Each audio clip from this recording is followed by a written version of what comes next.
ایران اسرائیل تنازع، وزیر اعظم اور امریکی وزیر خارجہ میں اہم رابطہ۔ شہباز شریف بولے ایران اسرائیل جنگ کا پرامن حل چاہتے ہیں، پاکستان خطے میں امن کے لیے تعمیری کردار ادا کرنے کو تیار ہے۔ مزید بولے صدر ٹرمپ اور عاصم منیر کی ملاقات انتہائی مثبت رہی، مارکو روبیو کی سفارتی کوششوں سے پاک بھارت جنگ ٹلی، جنوبی ایشیا میں دیر پا امن کے لیے پاکستان بھارت مذاکرات ضروری ہیں۔ وزیر اعظم نے مسئلہ کشمیر، آبی معاہدہ، تجارت اور دہشت گردی پر بات چیت کی ضرورت پر زور دیا۔ امریکی وزیر خارجہ نے پاکستان کے علاقائی امن کے لیے کردار کو سراہا، کہا امریکہ پاکستان کے ساتھ قریبی شراکت داری کے لیے پرعزم ہے۔ وزیر اعظم کی امریکی صدر ٹرمپ اور وزیر خارجہ کو دورہ پاکستان کی دعوت۔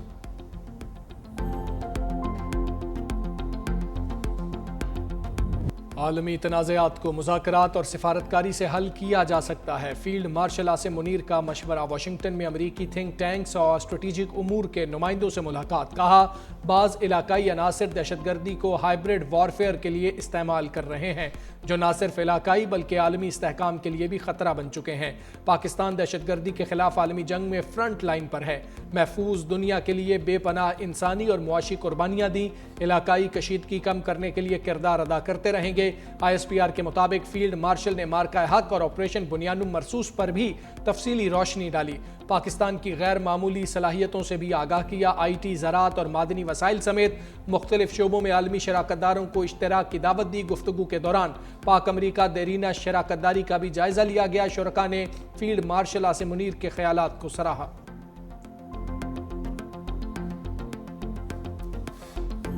ایران اسرائیل جنگ کے خاتمے کے لیے بڑی بیٹھک، سلامتی کونسل کے اجلاس سے خطاب میں سیکریٹری جنرل انتونیو گوتریس نے کہا ایران اسرائیل جنگ پر سلامتی کونسل آج امن کا واضح پیغام دے، ایران اور اسرائیل فوری جنگ بندی کریں، امن کو موقع دیا جائے، جنگ سے گریز کیا جائے۔ ایران اسرائیل تنازع بڑھا تو پھر کسی کے کنٹرول میں نہیں رہے گا، کشیدگی کا حل صرف سفارتکاری سے ممکن ہے۔ ایران بارہا کہہ چکا ہے وہ ایٹمی ہتھیار نہیں بنا رہا، دنیا میں امن عالمی برادری کی ذمہ داری ہے۔ یو این انڈر سیکرٹری نے کہا برطانیہ، فرانس اور جرمنی کے نمائندے ایرانی وزیر خارجہ سے بات چیت کر رہے ہیں، ہر گزرتے دن کے ساتھ عوام کے لیے خطرات بڑھتے جا رہے ہیں۔ ایرانی دارالحکومت تہران کو کئی بار انخلا کی دھمکی دی گئی، دونوں طرف سے حملوں میں سینکڑوں افراد متاثر ہوئے۔ سربراہ عالمی جوہری ایجنسی رافیل ماریانو گریسی نے کہا اسرائیل نے ایران کی متعدد ایٹمی تنصیبات کو نشانہ بنایا، اسرائیلی حملوں سے ایٹمی تابکاری اثرات کا خدشہ ہے، ایران کی جوہری تنصیبات پر نظر رکھے ہوئے ہیں۔ صفاق اسرائیل کی حمایت، شرم امریکہ کو مگر نہیں آتی، سلامتی کونسل میں امریکی سفیر بولی ایران کی جوہری تنصیبات پر حملے کے لیے اسرائیل کی مکمل حمایت کرتے ہیں، ایران کے پاس ابھی بھی وقت ہے کہ وہ درست فیصلہ کرے اور جوہری افزودگی کا پروگرام ترک کر دے۔ ایران نے حماس کے ذریعے اسرائیل پر حملہ کرایا اور حزب اللہ کو بھی شمالی محاذ پر تیار کرایا۔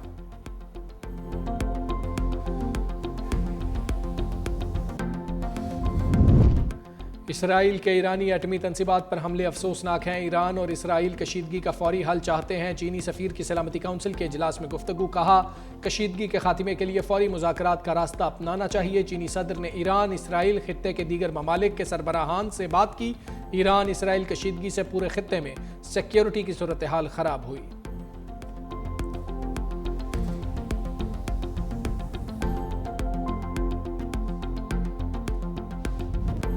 پاکستان کی سلامتی کونسل میں اسرائیلی جارحیت کی مذمت، مندوب عاصم افتخار نے کہا اسرائیل کے ایران پر حملے خود مختاری اور عالمی قوانین کی خلاف ورزی ہیں، ایرانی جوہری پروگرام کے حوالے سے معاملات کا پرامن حل چاہتے ہیں، عالمی ایٹمی توانائی ایجنسی اپنی ذمہ داریاں پوری کرے، مشکل کی گھڑی میں ایران کے عوام کے ساتھ کھڑے ہیں۔ سیکریٹری جنرل اقوام متحدہ کی جانب سے جنگ روکنے کا بیان قابل ستائش ہے۔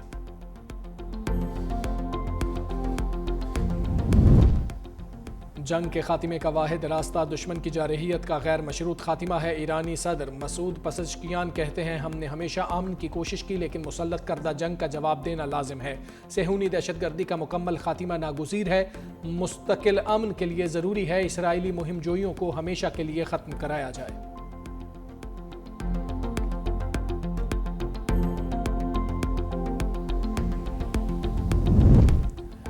ایران نے انسانی حقوق کونسل میں اسرائیلی سفاکیت کے پرخچے اڑا دیے، ایرانی وزیر خارجہ نے مقدمہ عالمی برادری کے سامنے رکھ دیا، جنیوا میں خطاب کرتے ہوئے کہا ایران پر اس وقت حملہ کیا گیا جب جوہری مذاکرات کی کامیابی کے قریب تھے، ایرانی عوام کے خلاف بلا جواز جنگ مسلط کی گئی، ہماری تنصیبات پر حملے کیے، ایران اس وقت اسرائیل کی بے رحم جارحیت کی زد میں ہے، اقوام متحدہ چارٹر کے تحت صہیونی ریاست کو جواب دے رہے ہیں، ایرانی جوہری تنصیبات پر حملے بین الاقوامی قوانین کی سنگین خلاف ورزی ہے، امریکہ کے ساتھ مذاکرات کا امکان مسترد کر دیا، کہا امریکہ ایران کے خلاف اسرائیلی جرائم کا شراکت دار ہے۔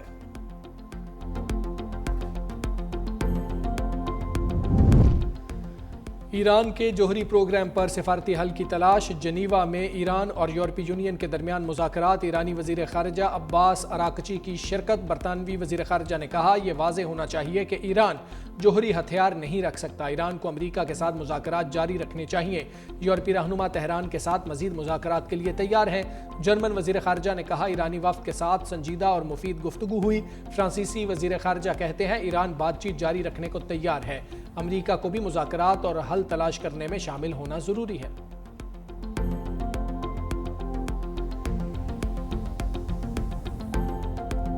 ایران کے تیز رفتار میزائلوں نے اسرائیل کے ہوش اڑا دیے، تہران کا صہیونی ریاست پر ایک بار پھر بیلسٹک میزائلوں سے جوابی حملہ، تل ابیب اور حیفا سمیت مختلف شہروں میں سائرن گونج اٹھے، تہران نے 39 میزائل داغے، متعدد اسرائیلی زخمی، صہیونی ٹیکنالوجی سینٹر سمیت متعدد عمارتیں تباہ، وائز مین انسٹیٹیوٹ کی تباہی سے اسرائیل کو بھاری نقصان، یونٹ 8200 کو شدید نقصان پہنچا، اسرائیلی فوج کے کمانڈ اور انٹیلیجنس ہیڈ کوارٹرز بھی نشانہ بنے، اسرائیل کا میزائل دفاعی سسٹم کی ناکامی کا اعتراف، ایرانی حملوں میں اسرائیلی شہریوں کی ہلاکتوں کی تعداد 50 ہو گئی، پاسداران انقلاب کا حملوں کی شدت میں مزید اضافہ کرنے کا اعلان۔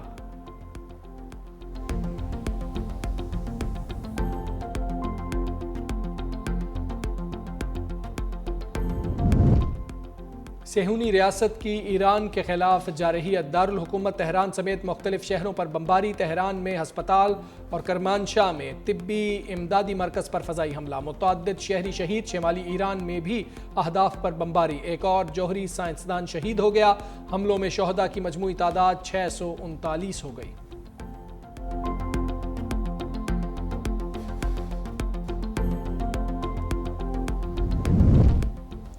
امریکہ اور جرمنی جنگ کی آگ بھڑکانے لگے، ایران کے خلاف کارروائیوں کے لیے اسرائیل کو ہتھیاروں کی فراہمی، گزشتہ ہفتے سے اب تک اسلحے اور دیگر فوجی سامان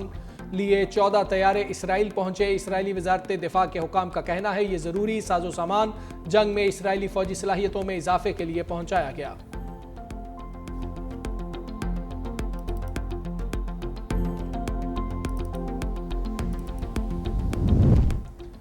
ترک صدر ایردوان کا جرمن چانسلر فریڈرک مرز سے ٹیلی فونک رابطہ، کہا ایران اسرائیل جنگ یورپ کے لیے مہاجرین کا طوفان لا سکتی ہے، تشدد کا سلسلہ پورے خطے کو لپیٹ میں لے سکتا ہے، ایران اسرائیل جنگ کا براہ راست اثر یورپ پر پڑے گا۔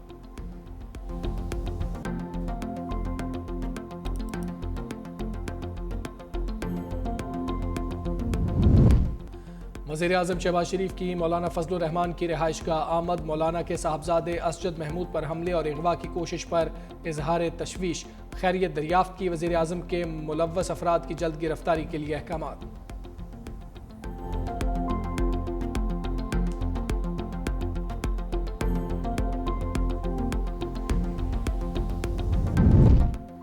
ترک صدر سے نائب وزیر اعظم اسحاق ڈار کی ملاقات، استنبول میں گرینڈ یوتھ ایوارڈ کی تقریب کے دوران رجب طیب ایردوان سے مصافحہ، تہنیتی جملوں کا تبادلہ، ایوارڈز تقریب کا انعقاد ترکیے کے صدر رجب طیب ایردوان کے اعزاز میں کیا گیا۔ ترجمان دفتر خارجہ کے مطابق نائب وزیر اعظم نے ترکیے کے صدر کو اعزاز ملنے پر مبارکباد دی، اسحاق ڈار آج OIC وزرائے خارجہ اجلاس میں شرکت کریں گے۔